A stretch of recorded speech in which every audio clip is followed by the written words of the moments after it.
Welcome to basics of medicine. आज जिस cream के बारे में हम बात करने वाले हैं वो एक स्किन क्रीम है, फेमिसाइटिन स्किन क्रीम, जिसे हम सोफ्रामाइसिन नॉर्मल में कहते हैं। आज इस वीडियो में हम ये जानेंगे कि ये काम कैसे करती है, इसके यूजेस कहाँ पे हैं, इसके प्रिकॉशंस क्या हैं। कुछ क्वेरी भी होती है इसके रिगार्डिंग कि क्या ये फेयरनेस क्रीम है या दाग धब्बे हटाती है या दांत खाज खुजली पे भी लगा सकते हैं। ये सारी क्वेरीज हम इस वीडियो में लेंगे।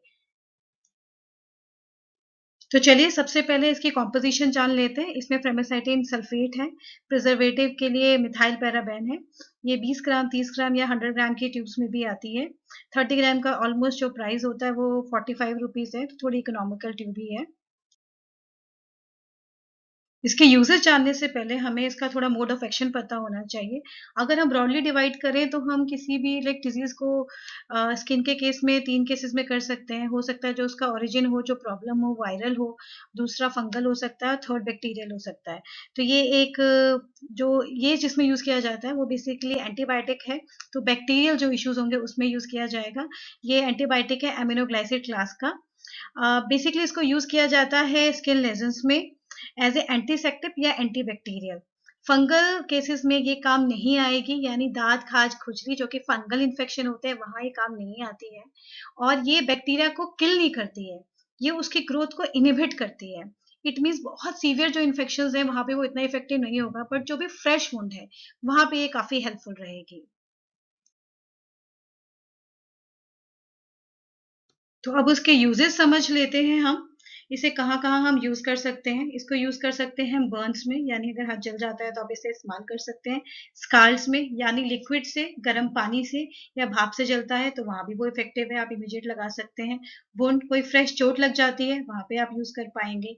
कट, किसी नाइफ या किसी शार्प चीज़ से कट हो जाता है तो भी आप इसे यूज़ कर सकते हैं।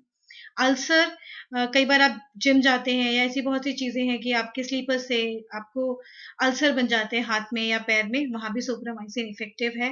बॉयल्स यानी पेनफुल जो पिंपल्स हैं जिसके अंदर पस है वहां भी आप यूज कर सकते हैं। इम्पैटिगो, बच्चों का स्किन लेजन होता है, फेस पे हो जाता है उनको, वहां भी यूजफुल है ये। अब फरनकुलोसिस, जिसको हम नॉर्मल भाषा में बाल तोड़ कहते हैं, जो पेनफुल होता है वहां भी हम इसे अप्लाई करते हैं। इसका एक और यूज है, दैट इज साइकोसिस बार्बी। साइकोसिस बार्बी को बार्बर इच भी कहते हैं। कई बार आप शेव के बाद शेवन एरिया में वहां पे पिंपल्स हो जाते हैं तो आप सुफ्रामाइसिन यूज कर सकते हैं, वो इफेक्टिव रहेगा। लाइस, अगर बालों में बहुत ज्यादा जुएं हो गई हैं और आप उसे स्क्रैच करते रहते हैं और फिर वहां पे अगर कुछ वुंड बन जाता है तो वहां भी सुफ्रामाइसिन यूज की जा सकती है। बस ध्यान इतना रखना है कि हमें इसे सुपरफिशियल में यूज करना है, जहां भी डीप वुंड होते हैं वहां पे हम यूज नहीं करेंगे, क्योंकि हम नहीं चाहते कि सुप्रामाइसिन का सिस्टेमिक ऑब्जर्शन हो, यानी सुपरफिशियल है तो ठीक है, बॉडी के अंदर नहीं जाना चाहिए। अब इसकी कॉन्ट्रा इंडिकेशन जान लेते हैं। अगर पास में कभी हमें सोफ्रामाइन से एलर्जी हुई है तो हम यूज नहीं करेंगे। अब ये कैसे पता चलेगा कि आपको साइड इफेक्ट है? आपको उस साइट पे जहां पे अप्लाई करेंगे वहां पे बर्निंग सेंसेशन होगा, टिंगलिंग सेंसेशन हो सकता है, इरिटेशन हो सकता है, रैश हो सकता है या इचिंग हो सकती है। ऐसी कोई भी चीज हो तो आप उसको इमीडिएट बंद करें, डॉक्टर से दोबारा कंसल्ट करें, मे बी वो आपको कोई अल्टरनेट सजेस्ट करेंगे।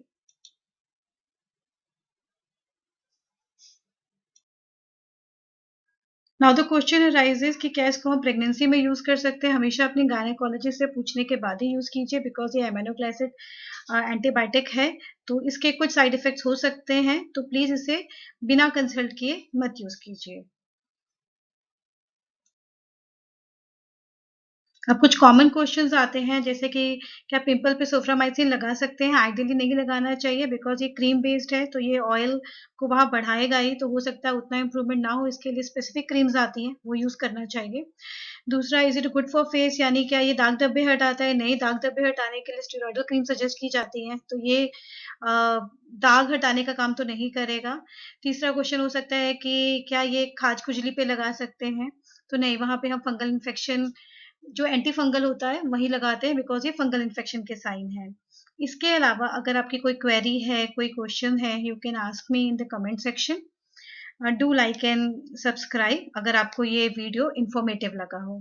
Thank you.